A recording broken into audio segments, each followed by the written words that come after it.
জিজ্ঞেস করছেন যে সকালে উঠে কি আমি কি খুঁজি, আমি জায়নামাজ খুঁজি। সকালে উঠে আগে নামাজ পড়ি। ঘুম থেকে উঠেই তিনি জায়নামাজ খুঁজতেন। দিনের শুরুটা করতেন নামাজ পড়ে। এমনকি 2009 সালে যখন সরকার প্রধান হিসেবে শপথ নেন তখন হাতে ছিল তসবিহ। অথচ তার বিরুদ্ধে অভিযোগ উঠেছে সবচেয়ে বেশি আলেমদের দমন নিপীড়নের। তার আমলেই নির্বিচারে গুলি করে হত্যা করা হয় মাদ্রাসার শিক্ষার্থীদের। এমনকি বলা হয় দেশের মাদ্রাসাগুলো হয়ে যাচ্ছে জঙ্গি তৈরির কারখানা।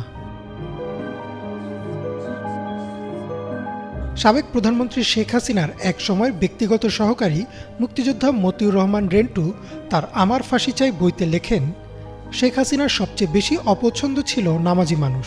শুধু তাই না, তিনি নামাজ বা ধর্ম পালনকে ব্যবহার করতেন জনপ্রিয়তার হাতিয়ার হিসেবে।